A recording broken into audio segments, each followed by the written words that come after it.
बिस्मिल्लाहिर्रहमानिर्रहीम। अस्सलामु अलैकुम व रहमतुल्लाहि व बरकातुहू। मुअज़्ज़िज़ हाज़रीन इकराम, बुज़ुर्गान मिल्लत, मेरे गयूर नौजवान साथियों,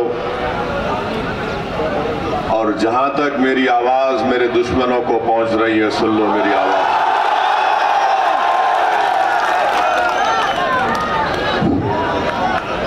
मेरे अजीज दोस्तों और बुजुर्गों,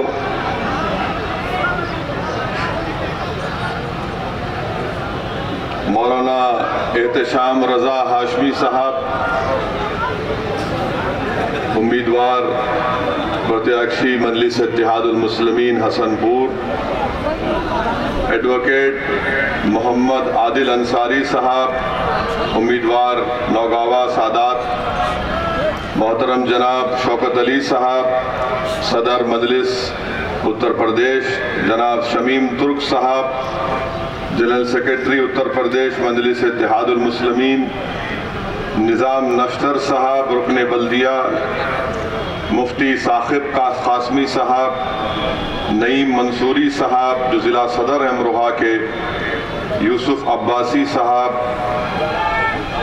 जनाब रईस अहमद सैफ़ी साहब, ज़ीशान मंसूरी साहब, जनाब फारूक सैफ़ी साहब, जनाब हाजी यासीन अंसारी साहब, हाजी नईम अंसारी साहब, हाफिज़ आसिफ साहब, मौलाना अब्दुल करीम साहब, एडवोकेट आसिम अंसारी साहब, मोहम्मद फैसल तुर्क साहब।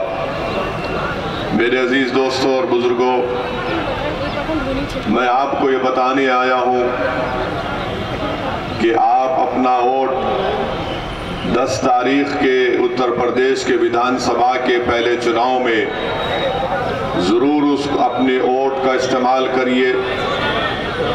मैं आपको शुक्रिया अदा करने भी आया हूं कि आपने अपना कीमती वक्त निकालकर आज के इस मीटिंग में आपने शिरकत की। आपका बेहद शुक्रिया। अल्लाह आपके जज्बे को और मजबूत करे और मजलिस से वाबस्तगियों को अल्लाह आपके नस्लों में दाखिल कर दे। मेरे अजीज दोस्तों और बुजुर्गों, मजलिस इत्तेहादुल मुस्लिमीन के एक सिपाही होने के नाते मैं आपको ये बताने आया हूँ कि हम सियासत या राजनीति पिछले 70 साल से मजलिस इत्तेहादुल मुस्लिमीन अमली सियासत में हिस्सा ले रही है। हम सियासत या राजनीति हमारे लिए कोई तिजारत नहीं है, कोई दौलत कमाने का जरिया नहीं है। हमारे लिए सियासत में भारत की जमहूरियत में हिस्सा लेने का मकसद ये है कि हमको हमारा हक मिले, मजलूमों से इंसाफ हो, कमज़ोरों को ताकतवर बनाया जाए, गरीबों को उठाया जाए, माँ और बहनों को आप उनका हक मिले। और जो भारत के संविधान में जो कमज़ोरों के ताल्लुक से बाबा साहेब अम्बेडकर ने लिखा, वो तमाम चीज़ों को हासिल किया जाए। मजलिस में और दूसरी सियासी पार्टियों में फ़र्क ये है कि हम राजनीति गरीब और कमज़ोरों की हक की लड़ाई के लिए करते हैं, अपनी ज़ाती अना के लिए या मकबूलियत के लिए या तिजारत के लिए नहीं करते। और आज मैं उत्तर प्रदेश में अगर आया हूँ, अल्लाह मेरे दिल का हाल जानने वाला है। मैं अपनी मकबूलियत या अना की तस्कीन के लिए नहीं आया हूँ, मैं यहाँ पर इसलिए आया हूँ और इंशाअल्लाह रब्बे करीम मुझे जब तक जिंदा रखेगा मैं आता रहूँगा। मेरा आने का मकसद ये है कि आपको नेता बनाया जाए। मेरे आने का मकसद एक ही है कि आपको हिस्सेदारी की लड़ाई में आपको अपना हिस्सा मिले, आपके मसाइल का हल हो, आपको इज्जत और वो मुकाम, वो मान और सम्मान मिले जो दीगर लोगों को मिलता है। यही मजलिस इत्तेहादुल मुस्लिमीन का मंशा, मकसद और पैगाम है। यही हमारा ऑब्जेक्टिव है। मैं आपको यही बात बताने आया हूँ। मेरे अजीज दोस्तों और बुजुर्गों, मजलिस के मुखालिफीन मजलिस को एक फिरका परस्त पार्टी कहते हैं। मैं उनसे पूछता हूँ, बताओ कौन सी फिरका परस्ती की तुम बात कर रहे हो? आज सरजमीन दक्कन में मजलिस के 7 रुकन असम्बली है, 7 MLA विधानसभा में है, बिहार में 5 हैं, महाराष्ट्र में 2 हैं। बताओ वहां की कोई मिसाल दो, हैदराबाद की या सीमांचल की, उस सरजमीन की जो भारत का सबसे पसमानदा इलाका है, या फिर मालेगांव और धूलिया जहां पर मजलिस के विधायक हैं। क्या इन हमारे विधायकों ने किसी मजहब के खिलाफ कोई बात की? क्या हमने नफरत को आम किया या मोहब्बत को आम करने की बात करते हैं? मेरे अजीज दोस्तों और बुजुर्गों, फिरका परस्ती का इल्जाम लगाने वाले ये भूल जाते हैं कि औरंगाबाद महाराष्ट्र में 21 साल से शिवसेना का MP जीत रहा था बीजेपी की ताईद से। ना कांग्रेस उसको हरा पा रही थी, ना राष्ट्रवादी कांग्रेस को उसको हरा पा रही थी, ना समाजवादी पार्टी उसको हरा पा रही थी। जब मजलिस का एक जियाला जिसका नाम इम्तियाज जलील है, जब उसने इलेक्शन लड़ा तो औरंगाबाद की जनता ने 21 साल के शिवसेना के MP को हरा कर उसको कामयाब किया। बताओ ये काम कांग्रेस क्यों नहीं कर सकी? समाजवादी राष्ट्रवादी क्यों नहीं कर सकी? फिर तीसरा इल्जाम लगाते हैं कि जहां पर मजलिस लड़ती है वहां पर बीजेपी जीत जाती है। मैं हमेशा इस बात को कहा हूं और आज भी कह रहा हूं, मैं उन समाजवादी पार्टी, कांग्रेस, BSP या कोई भी हो, बीजेपी का भी हो, एक वक्त तय कर लो, किसी टीवी चैनल पर तुम चारों एक साथ बैठकर मुझसे बहस कर लो। 10 मिनट के अंदर मैं दलाइल देकर तुम्हारी जबानों को बंद कर दूंगा। तुमको बताऊंगा कि क्या सच है और क्या झूठ है। मगर इनका मसला यह है, क्योंकि असदुद्दीन ओवैसी हक की आवाज को उठाता है। असदुद्दीन ओवैसी संविधान के दायरे में रहकर संविधान ने जिन बातों का जिक्र किया, क्या किया संविधान ने जिक्र?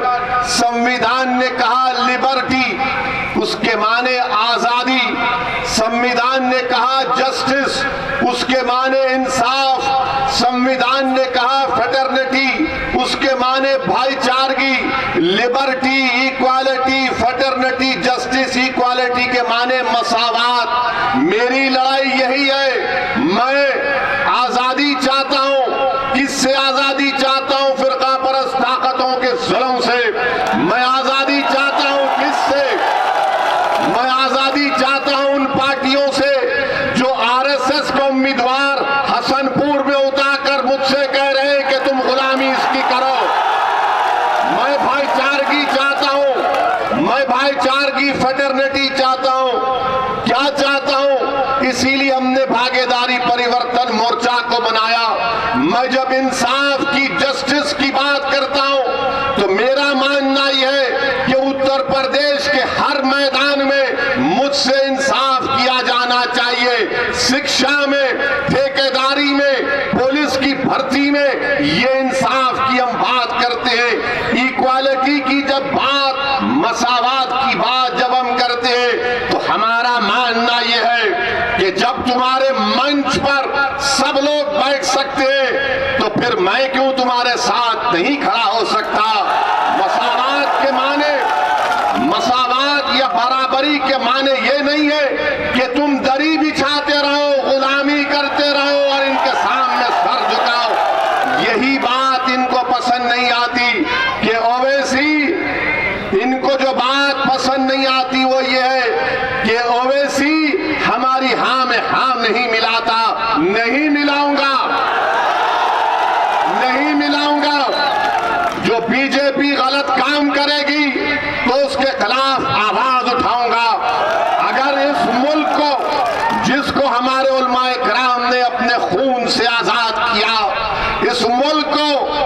सन 57 की जंग आजादी में हमारे उलमाए किराम ने जिहाद का फतवा अंग्रेजों के खिलाफ किया। अल्लामा फजल हक खैराबादी रहमतुल्लाह अलैह ने काला पानी की सजा को कबूल किया, फांसी के फंदे को मुस्कुरा कर अपने गले में डाला, मगर अंग्रेजों के सामने अपनी गर्दन को नहीं झुकाया। रेशमी रुमाल की तहरीक चलाने वालों ने माल्टा की जेल में सालों गुजार दिए। हमने इस मुल्क को अपने खून से आजाद करवाया। ये मुल्क मेरा भी है, सबका मुल्क है, मगर आज अगर बीजेपी उस मुल्क के सेकुलर कैरेक्टर को बदलने की बात करती है तो सदुद्दीन ओवैसी मोदी की आंख में आंख डालकर बोलता रहा और बोलता रहेगा इंशाअल्लाह। अगर कोई ये समझता है कि उत्तर प्रदेश के बीजेपी के मुख्यमंत्री के खिलाफ तकरीर करने से मेरी आवाज को दबा दिया जाएगा, तो याद रखो, जब तक जिंदा हूं सच बोलता रहूंगा, तुम्हारी ताकत मुझे दबा नहीं पाएगी। आज इल्जाम लगाते हैं कि मजलिस के लड़ने से बीजेपी जीत जाती है, बोलते हैं ना, सुना आपने? बहुत से मुनाफिकीन है जो ये बात को करते रहते हैं। मैं उनसे कह रहा हूं, अगर तुम्हारे दिल में, तुम्हारी सोच में अगर राई बराबर ज़मीर जिंदा है तो सुनो मेरी इस बात को। बताओ, 2014 के पार्लियामेंट के चुनाव हुए थे, क्या ओवैसी की पार्टी यहां से लड़ी थी? 75 लोकसभा की सीट पर बीजेपी कामयाब हो गई, मेरी वजह से जीती। समाजवादी पार्टी के 5 यादव परिवार के लोग कामयाब हो गए थे, याद है ना? 5 कामयाब हो गए। फिर 2017 का विधानसभा का चुनाव आया, हम लड़े इलेक्शन, मगर 400 विधानसभा की सीटें हैं, वहां पर कैसे बीजेपी जीत गई? समाजवादी कांग्रेस के साथ बसपा अपनी ताकत पर लड़ रही थी, मगर इल्जाम किस पे लगाते हैं? नहीं, ओवैसी आया था। 2019 का लोकसभा का चुनाव हुआ, हम नहीं थे, समाजवादी और बसपा मिलकर लड़े, बहन जी और ये मोहतरम मिलकर लड़े। और दिल्ली में एक तंजीम है, उसका नाम है CSDS। CSDS ने तमाम आदादोशुमार डेटा को जमा करके कहा कि 2019 के लोकसभा के चुनाव में 75% उत्तर प्रदेश के अल्पसंख्यक समाज के मुसलमानों ने सपा और BSP को वोट दिया।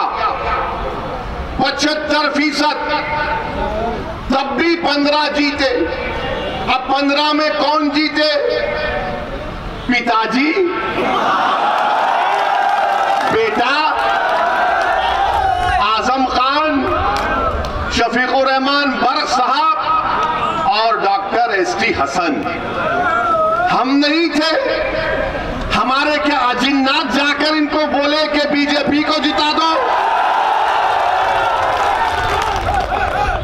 राहुल गांधी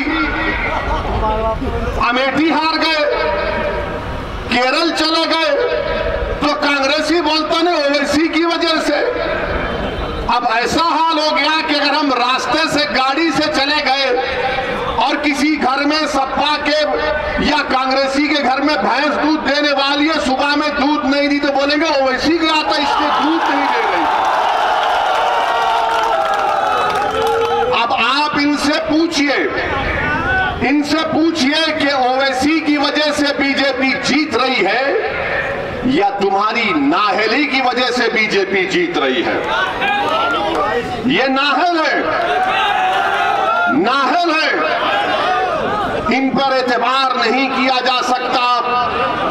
अच्छा, और एक मजलिस की मुखालिफ एक बात करते हैं, मुखालिफीन क्या कहते हैं, चुनाव आ गया, अब इनके तमाम ये अहले मुनाफिक फिरते हैं हर जगह बैठकर, जिस तरह शैतान कान में खुसखुस करता है ना, ये शुरू कर दी अपना खुसखुस। क्या बोलेंगे, जिंदगी मौत का चुनाव है, बोलेंगे ना, बोल रहे हैं ना, ए बेटा जिंदगी मौत का चुनाव है, गड़बड़ मत कर दियो। अब ये जिंदगी मौत का चुनाव क्या 2002 में नहीं हुआ, ये जिंदगी और मौत का चुनाव 2007 में नहीं हुआ, ये जिंदगी और मौत का चुनाव 2012 में नहीं हुआ, ये जिंदगी और मौत का चुनाव 2017 में नहीं हुआ। अरे बोलने वालों, कितना झूठ बोलोगे, तुम अपना ज़मीर बेच चुके हो। और जब बोलने वाले बोलते हैं, आप मासूम हैं, जब आपको नजर आता है कि भाई जिंदगी और मौत का चुनाव है, तो आप डर कर अपने वोट का इस्तेमाल करते हैं। और फिर उसके बाद हम रोज मरते हैं, रोज जनाजा निकलता है, एनकाउंटर के नाम पर जेल में जब नौजवानों की जवानी को बर्बाद कर दिया जाता है, बच्चों को स्कूल से महरूम कर दिया जाता है, बच्चियों के लिए कॉलेज नहीं खोला जाता, नौजवानों को रोजगार नहीं दिया जाता, हम रोज मरते हैं। मगर जब चुनाव आता है तो सब कहना शुरू कर देते तोतों की तरह, जिंदगी और मौत का चुनाव है। बताओ, अगर जिंदगी और मौत का चुनाव है तो फिर 2019 में क्या हुआ था, 2017 में क्या हुआ, 2014 में क्या हुआ? बताओ, जो तुम मेरी मुखालिफत करते हो, तुम मुझ पर उंगलियां उठाते हो, क्या क्या इल्जाम तुम मुझ पर लगाते हो, लगाओ, जितने इल्जाम लगाना है लगाओ। मुझे इस दुनिया में अगर अल्लाह इंसाफ नहीं करेगा तो अल्लाह जरूर आखिरत में इंसाफ करेगा, और अल्लाह इंसाफ करने वाला है, इस दुनिया में भी करेगा इंशाअल्लाह ताला। मैं इनसे सिर्फ यही कह रहा हूं, डरो रब्बे करीम से, डरो। याद रखो, अगर तुम्हारे पास कोई प्रूफ है तो लेकर आओ, तुम्हारे पास कोई प्रूफ नहीं है, तुम जब देख लिए कि उत्तर प्रदेश का नौजवान बेदार हो चुका है, उत्तर प्रदेश का नौजवान अब डर कर वोट नहीं देगा, उम्मीद के नाम पर वोट देगा। जब ये पहचान चुके कि हमारी आवाजों को समाजवादी, बसपा और कांग्रेस में दबाया जा रहा है, तो नौजवान चीख मार कर कहता है कि अब हिस्सेदारी की लड़ाई होगी, जिंदा रहेंगे, मरेंगे नहीं अब कभी इंशाअल्लाह ताला। डरो, मगर इन लोगों से कहना चाह रहा हूं, डरो। एक दिन हम सबको जाना है। अगर तुम ये समझ रहे हो कि झूठा इल्जाम लगाने से तुम खुदरत की गिरफ्त से बच जाओगे तो फिर नुकसान तुम्हारा होगा। मेरे अजीज दोस्तों और बुजुर्गों, ये बात आपको समझने की जरूरत है। मैं जानता हूं ये लड़ाई लंबी रहने वाली है, मैं जानता हूं कि कामयाबी मिलेगी, मगर पूरी कामयाबी के लिए शायद मुझे अपनी जिंदगी और आपके साथ की जरूरत है। अगर आप अपना साथ देंगे, ये लड़ाई मेरे अजीज दोस्तों, मेरे बुजुर्गों, मेरी इज्जतदार माँ और बहनों, ये लड़ाई आने वाली नस्ल के अच्छे रोशन मुस्तकबिल की लड़ाई है। ये लड़ाई हिस्सेदारी की लड़ाई है, ये लड़ाई भागीदारी की लड़ाई है, ये लड़ाई दरी नहीं बिछाने की लड़ाई है। मेरे अजीज दोस्तों और बुजुर्गों, इस बात को आपको जहन नशीन कर लेना। अब दूसरी बात, उत्तर प्रदेश में बीजेपी की सरकार, मजलिस ने भागीदारी परिवर्तन मोर्चा बनाया। हमने तय किया कि बाबू सिंह कुशवाहा, अगर उत्तर प्रदेश की जनता उनको अपने दुआओं से, अपने मोहब्बत से, अपने आशीर्वाद से नवाजेगी, तो बाबू सिंह कुशवाहा इंशाअल्लाह ताला पहले मुख्यमंत्री होंगे भागीदारी परिवर्तन मोर्चा के।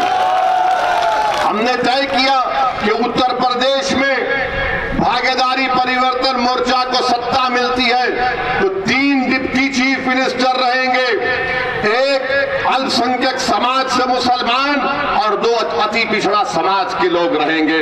मैं पूछना चाह रहा हूं उन लोगों से जो जिंदगी और मौत की बात करते हैं, बताओ क्या समाजवादी बसपा अगर उनको सत्ता मिलती है तो क्या ये सामाजिक न्याय का पैगाम जो ओवैसी आज हसनपुर की जनता के सामने रख रहा है, आप दे सकते हैं उसको? नहीं दे सकते। आप क्या करते हैं कि आप सिर्फ डराना चाहते हैं। मेरे अजीज दोस्तों और बुजुर्गों, आपको मैं ये बताना चाह रहा हूं कि 5 साल बीजेपी की सरकार रही बाबा की और बाबा ने कुछ नहीं किया।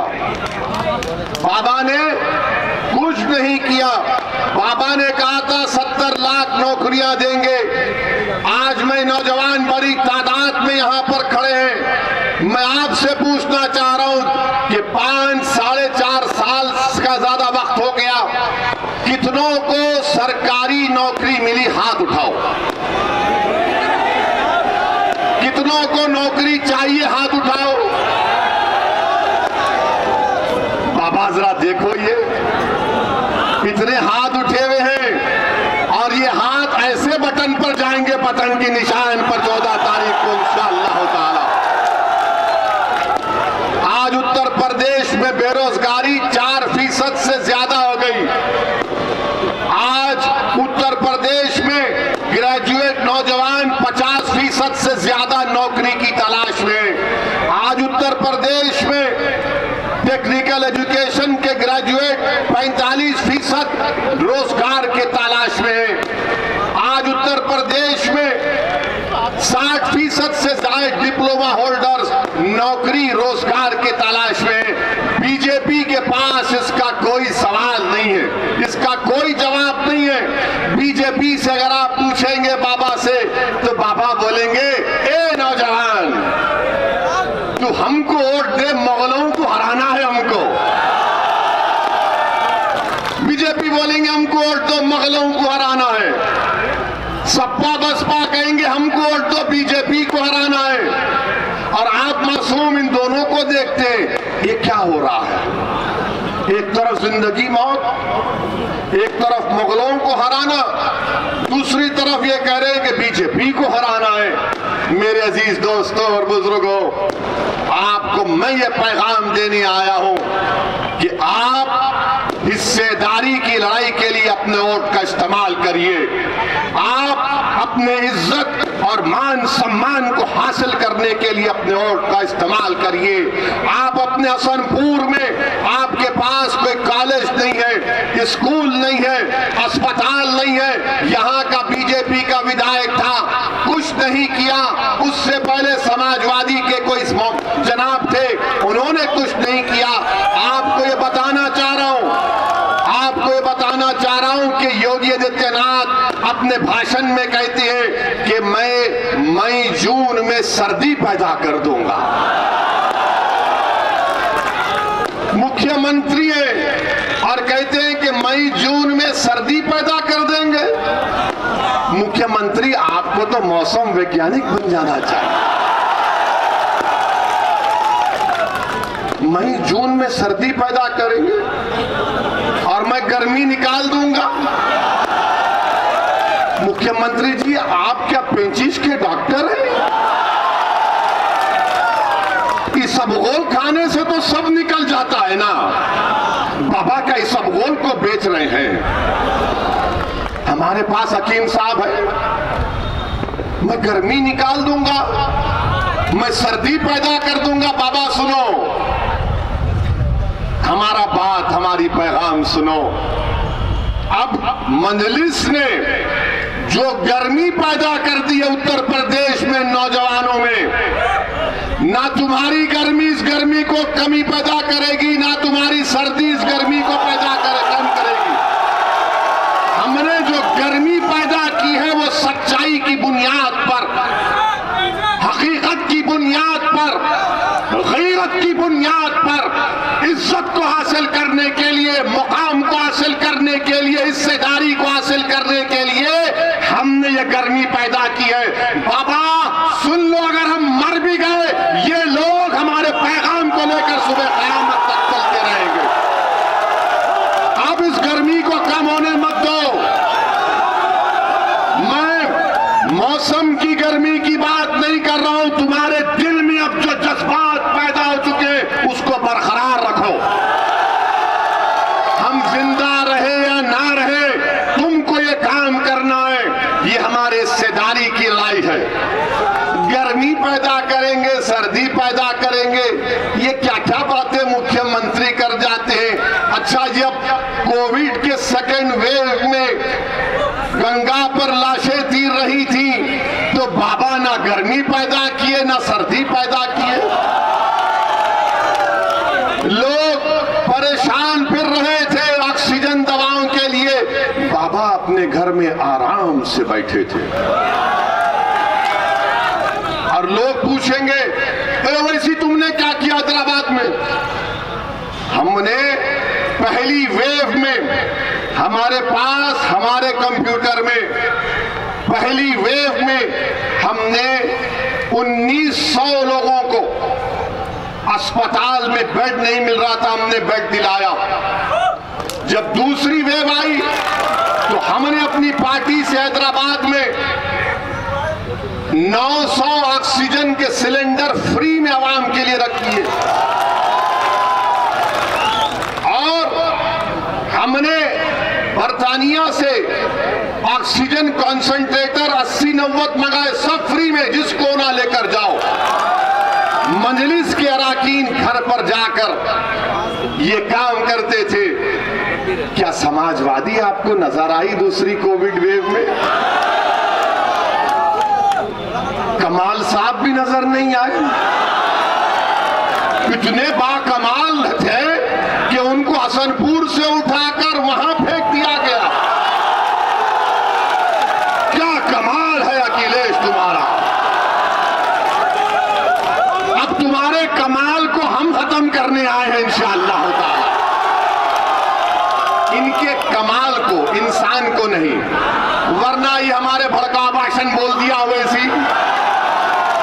हम बड़े बाकमाल हैं, हम जानते हैं तुम्हारे जादू को अब तोड़ेंगे इंशाअल्लाह ताला।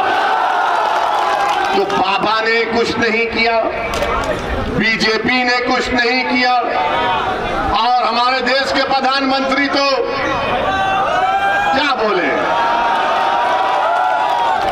लद्दाख में, यपसांग में, डेमचाक में, हॉट स्प्रिंग में चीन बैठा हुआ है। क्या कभी आपने अपने प्रधानमंत्री की जबान से सुना हमारे भी है लफ्ज़े चीन नहीं बोलेंगे? पश्चिम यूपी में तकरीर भाषण देते मोदी जी, गन्ना कहते हैं, चीनी नहीं कहते, कहीं चीन ना निकल जाए।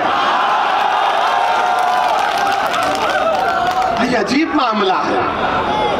कुछ नहीं बोलेंगे, और कुछ बोलेंगे तो बोलेंगे भड़काऊ भाषण देता है। मेरे अजीज दोस्तों और बुजुर्गों, उत्तर प्रदेश में बीजेपी की सरकार उत्तर प्रदेश के जनता के विकास के लिए कुछ नहीं किया। नौजवानों को एम्प्लॉयमेंट, नौकरी, रोजगार देने के लिए कुछ नहीं किया।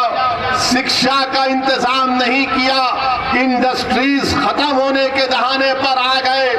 एमएसपी नहीं मिलता गन्ने का, गन्ने की कीमतें नहीं बढ़ती हैं।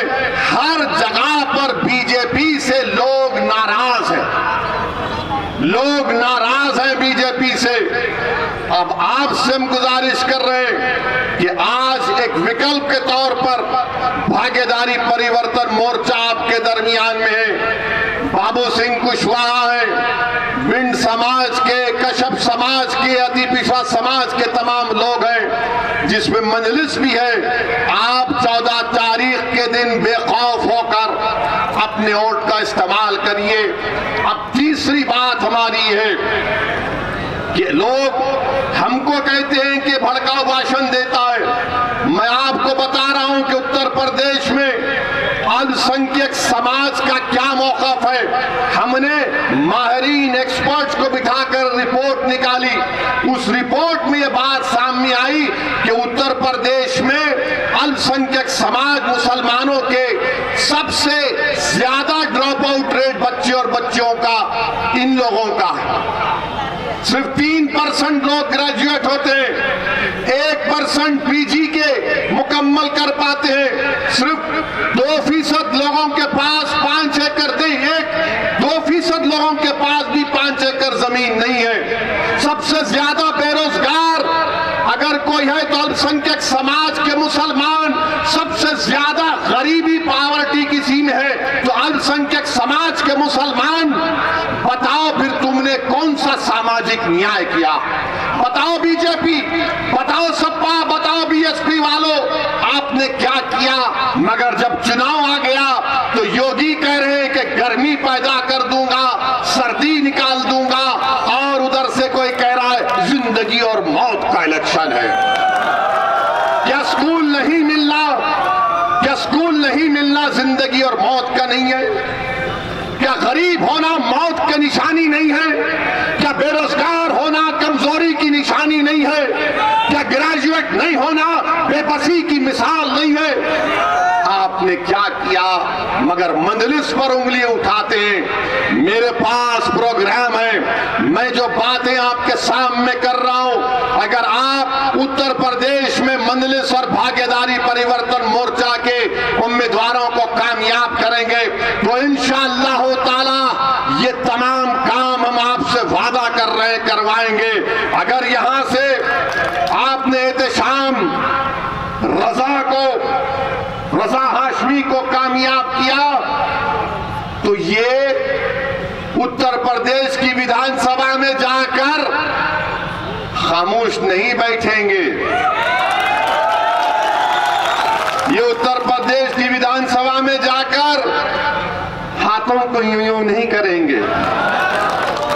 उत्तर प्रदेश की विधानसभा में अगर एहतशाम रजा हाशमी आपके दुआओं और वोट और रब्बे करीम के फजल से जाएगा तो आपकी आवाज में उत्तर प्रदेश की विधानसभा के दरो दीवार को हिला के रख देगा इंशाअल्लाह ताला। यही तो हमको चाहिए। अब आप ये पूछेंगे, ये सपा बसपा वाले बोलेंगे क्या होता है 8-10 जीत गए तो 8-10? भारत की पार्लियामेंट में 540 में 2 दीवाने हैं, और जब ये 2 दीवाने खड़े हो जाते तो बीजेपी के 300 खड़े होकर इस्तेमाल करते हैं हमसे। ये मिजाज पैदा करना पड़ेगा हमको। खामोशी तुमको हमेशा के लिए खत्म कर देगी, याद रखो। तुम खामोश रहोगे हिकमत के नाम पर, वो हिकमत नहीं है, बुज़दिली है।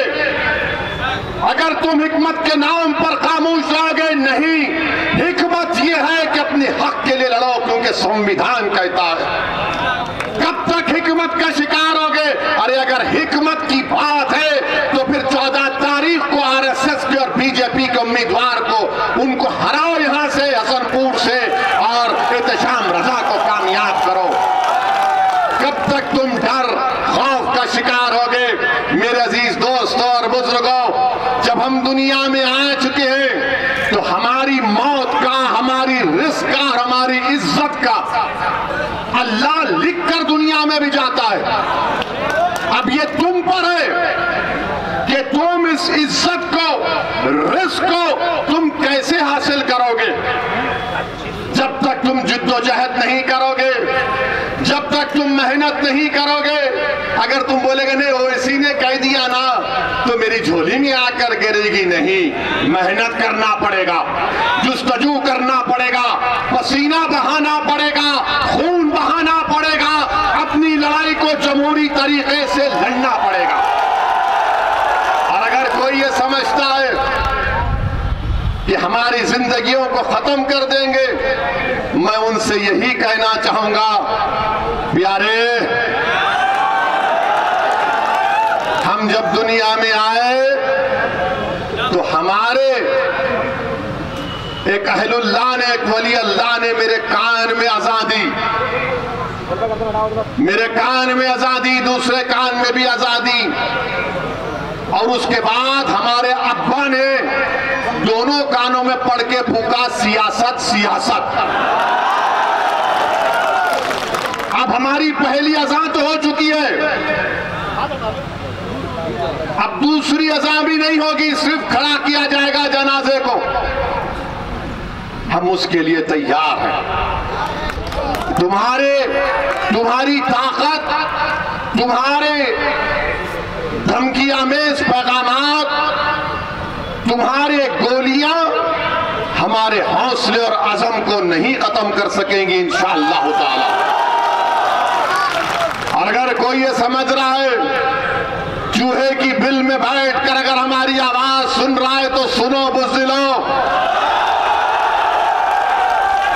मैं अपनी आवाज को उठाऊंगा, मैं अपनी बात को रखूंगा, मैं जोश और वलवला पैदा करूंगा, मैं खड़ा करूंगा आपको इंशाअल्लाह ताला।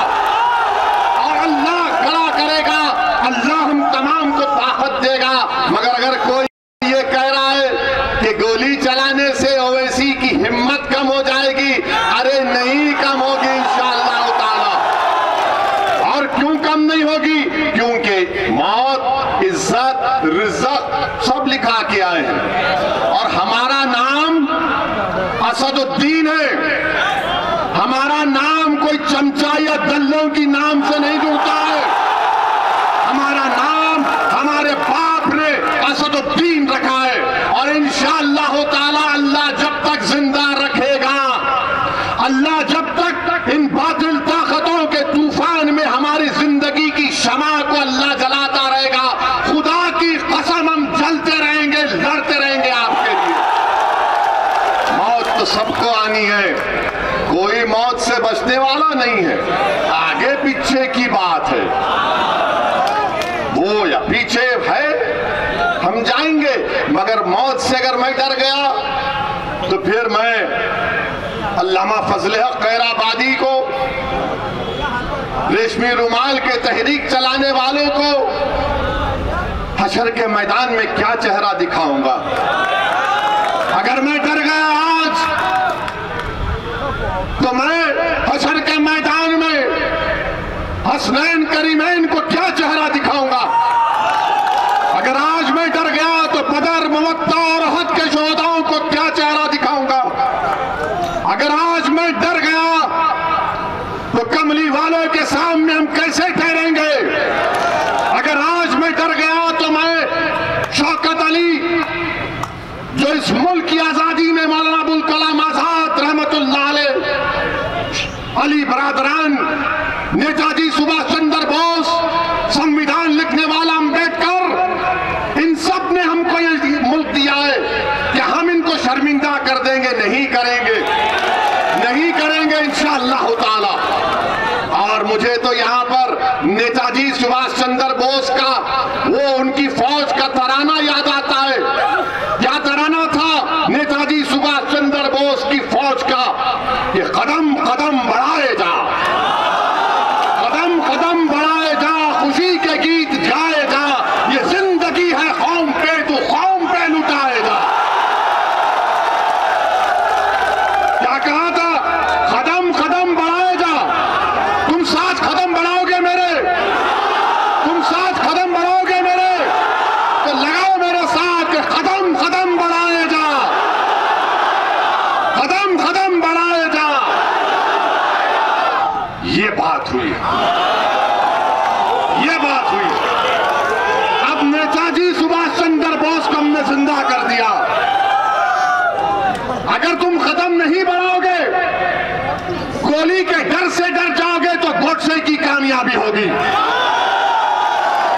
तो कदम कदम बढ़ाए जा, खुशी के गीत गाए जा, ये जिंदगी है कौम की, तू कौम पे लुटाए जा। तू शेर हिंद है, तू शेर हिंद है, तू मौत से ना डर, तू शेर हिंद है, तू मौत से ना डर। कदम कदम बढ़ाए जा, खुशी के गीत गाए जा।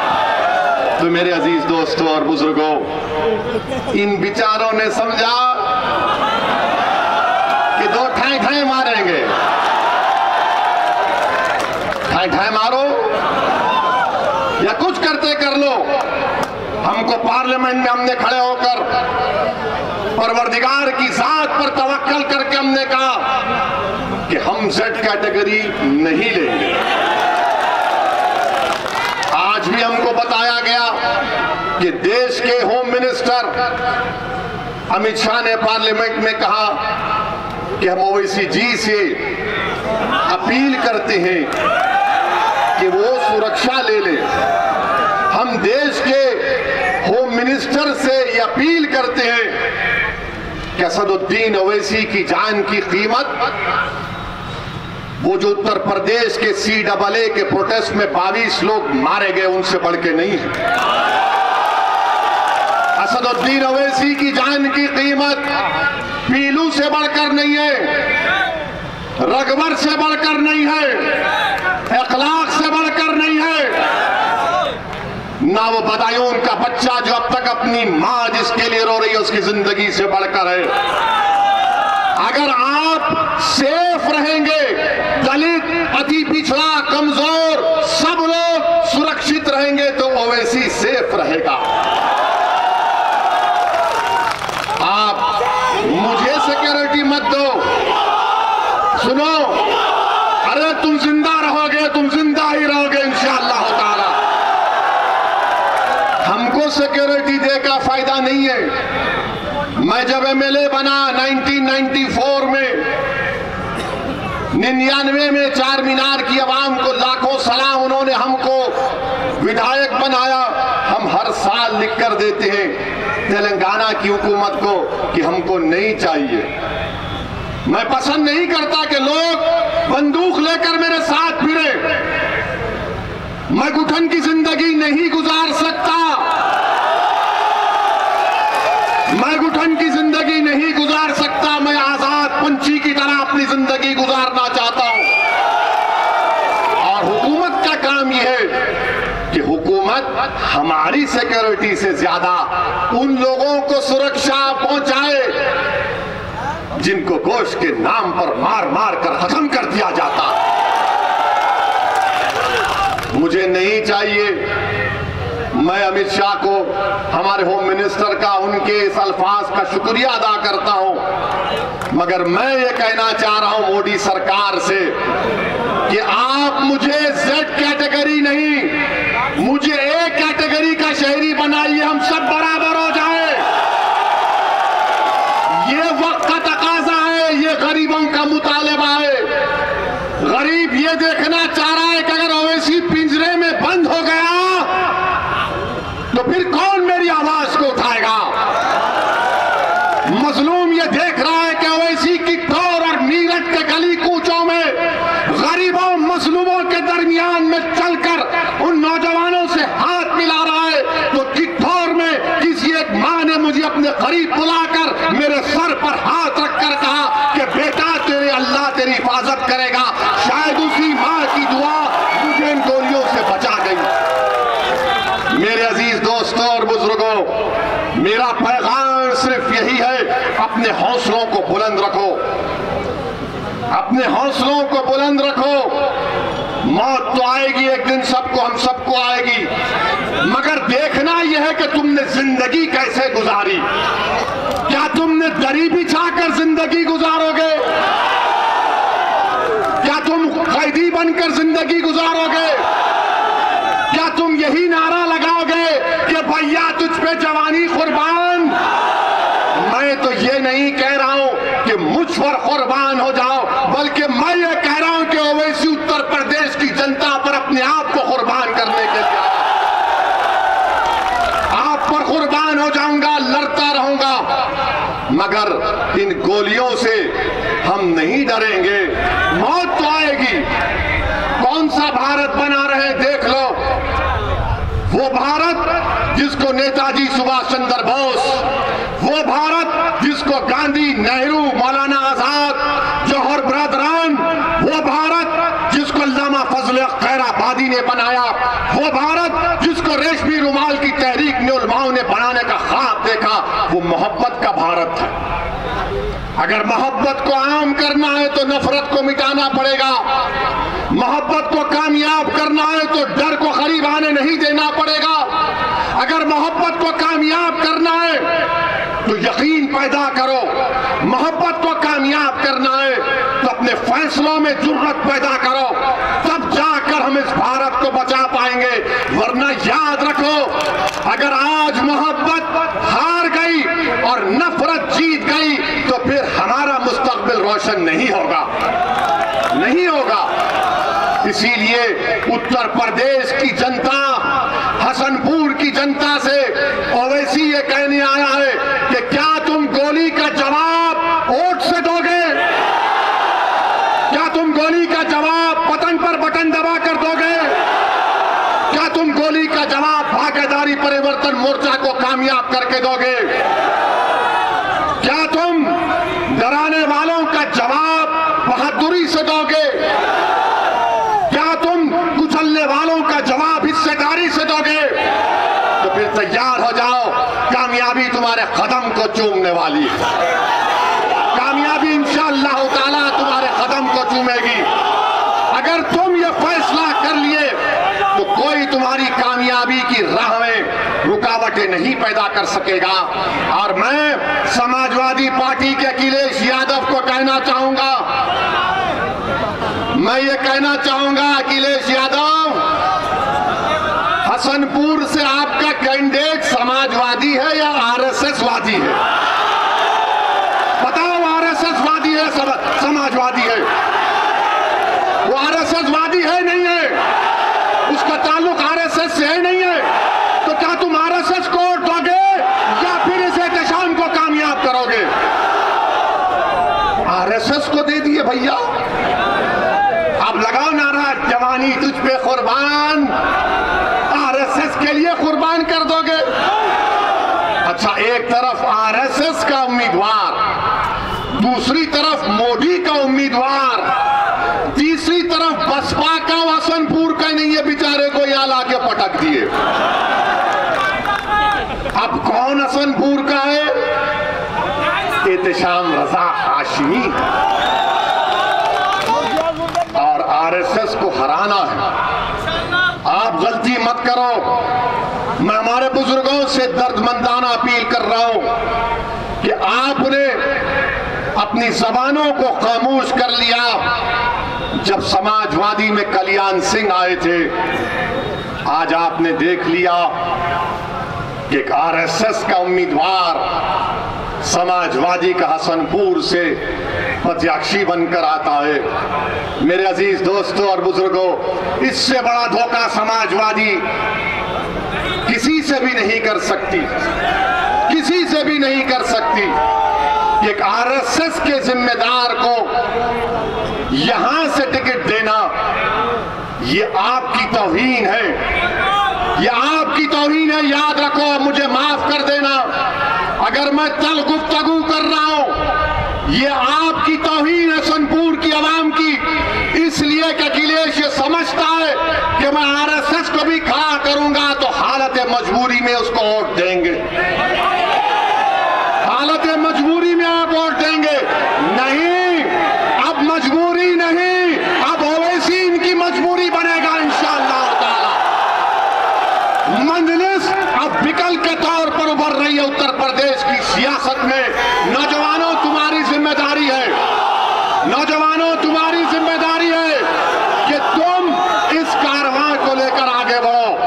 भारत की जमहूरियत में अपना मुकाम पैदा करो। हसनपुर के अगर जनता की वोट की अहमियत होती तो समाजवादी आरएसएस वादी को वोट नहीं देती। अगर हसनपुर के जनता की वोट की अहमियत रहती तो बसपा नोएडा से आदमी को लाकर यहां पर नहीं खड़ा करती, क्योंकि ये जानते हैं ये बेचारा हमारा कैदी है, ये दरी बिछाएगा नहीं। जिस तरह बीजेपी के लोग कहते हैं कि नून खाएंगे उनको कामयाब करेंगे, सपा के लोग बोलते हैं ए भैया तुझ पे हमारी जवानी कुर्बान। अरे कितनी जवानी कुर्बान करेगा? दादा ने कर दी, बाप ने कर दी, अब तू भी करेगा? मत कर कुर्बान, जिंदा रख अपने हौसलों को, अपने जज्बात को, हिस्सेदारी की लड़ाई लड़। अब मंजलिस ये पैगाम दे रही है कि रोटी नून नहीं खाएंगे, दरी जमीन नहीं बिछाएंगे और पतंग को जिताएंगे इंशाअल्लाह ताला। मेरे अजीज दोस्तों और बुजुर्गों, पूरी उम्मीद और पूरे एतमाद के साथ आज इस मीटिंग से जाइए, मेरी बात को उत्तर प्रदेश के कोने कोने तक पहुंचाइए और मैं अल्लाह से भी दुआ कहूं कि अल्लाह दिलों में मोहब्बत तो अल्लाह पैदा करने वाला है, और अल्लाह ने अगर हमको जिंदा रखा तो एक ही मुझे नजर आता है कि हम आपके दरमियान में जाकर इन तमाम बात का जिक्र करें। एहतशाम रजा हाशमी को 14 तारीख के दिन पतंग के निशान पर बटन दबाकर वोट देकर कामयाब करिए। मैं आपके दरमियान में रहा हूं, आपके दरमियान में ही रहूंगा, और अगर मेरी मौत आती है तो तुम पर फरीज़ा है कि तुम अपने कंधों पर मुझे लेकर जाना औरंगाबाद के कब्रिस्तान पे। मगर अल्लाह जब तक जिंदा रखेगा उसको कोई नहीं कुछ कर सकता, ये मेरा अटूट ईमान है, और इंशाअल्लाह ताला कुछ भी नहीं होगा। हजारों की लाखों की तादाद में निकलो, अपने दिल में जो जज्बात छुपे उसको वोट में कन्वर्ट करके पतंग के निशान पर मंजिल को कामयाब करिए। अस्सलाम वालेकुम व रहमतुल्लाहि व बरकातहू।